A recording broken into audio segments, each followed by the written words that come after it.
Photoshop PSD template তৈরি করার একেবারে ফার্স্ট স্টেপে আমরা শিখব যে কিভাবে স্পেসিফিক মেজারমেন্ট এবং স্পেসিফিক ব্যাকগ্রাউন্ড ঠিক রেখে আমরা একটি নতুন ফাইল ফটোশপে আমরা ক্রিয়েট করতে পারি। তো আমরা ফটোশপ ওপেন করার পর আমরা ফাইল মেনুতে চলে যাব, দেন এখান থেকে আমরা নিউ এই লিঙ্কটিতে ক্লিক করছি।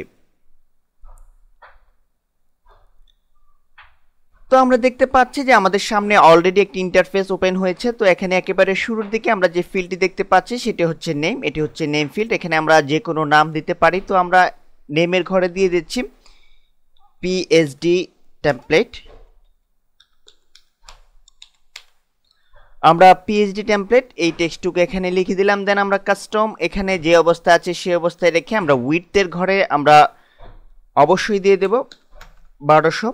আমরা উইডথ 1200 দিয়ে দিলাম এবং হাইট আমরা নির্ধারণ করে দিলাম 1200 অর্থাৎ 1200 আমরা সিলেক্ট করে দিলাম।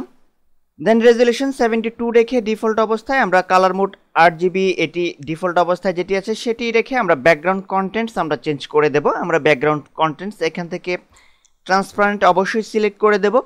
ট্রান্সপারেন্ট সিলেক্ট করার পর আমাদের একটি জিনিস অবশ্যই খেয়াল রাখতে হবে, আমরা উইডথ যেটা দিয়েছি 1200 সেটি যেন অবশ্যই পিক্সেলে থাকে। যদি পিক্সেলে না থেকে অন্য কিছুতে থাকে অর্থাৎ ইঞ্চিতে থাকলে আমরা বা অন্য কোনো এককে থাকলে অন্য কোনো মেজারমেন্টে থাকলে সেটিকে আমরা চেঞ্জ করে অবশ্যই আমরা পিক্সেল সিলেক্ট করে দেব। অর্থাৎ উইডথ হবে 1200 পিক্সেল এবং হাইট হবে 1200 পিক্সেল। দেন আমরা ওকে এই বাটনটিতে ক্লিক করছি।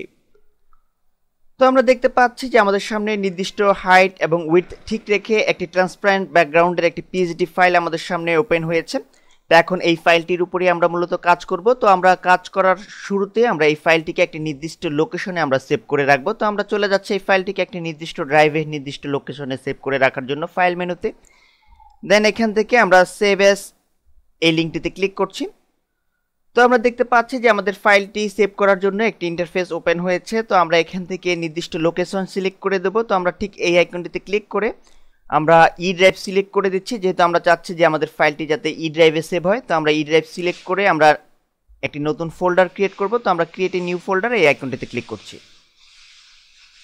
তো আমরা দেখতে পাচ্ছি যে আমাদের সামনে একটি ফোল্ডার অলরেডি ক্রিয়েট হয়েছে। তো এখন আমরা এই ফোল্ডারটির একটি নির্দিষ্ট নাম দিচ্ছি। তো আমরা সাপোজ দিয়ে দিচ্ছি পিএসডি টেম্প টেম্প এই নামটি দিয়ে আমরা এই ফোল্ডারটি ওপেন করছি। তো আমরা দেখতে পাচ্ছি অলরেডি আমাদের সামনে এই ফোল্ডারটি ওপেন হয়ে গিয়েছে। তো এখন psdtemplate.psd এই নামে আমরা এই ফাইলটি আমরা সেভ করছি। তো আমরা সেভ এই বাটনটিতে ক্লিক করছি। তো আমরা দেখতে পাচ্ছি যে অলরেডি একটি মেসেজ চলে এসেছে।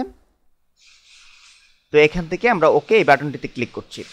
তো আমরা দেখতে পাচ্ছি যে পিএসডি টেমপ্লেট নামে আমাদের এই ফাইলটি অলরেডি সেভ হয়ে গিয়েছে, অর্থাৎ psdtemplate.psd এই নামটি এখানে ডিসপ্লে হচ্ছে। তো আমাদের ফাইলটি অলরেডি সেভ হয়ে গেল। তো পরবর্তী স্টেপে আমরা শিখব যে কিভাবে আমরা স্পেসিফিক মেজারমেন্ট ঠিক রেখে আমরা হেডার ব্যাকগ্রাউন্ড তৈরি করতে পারি।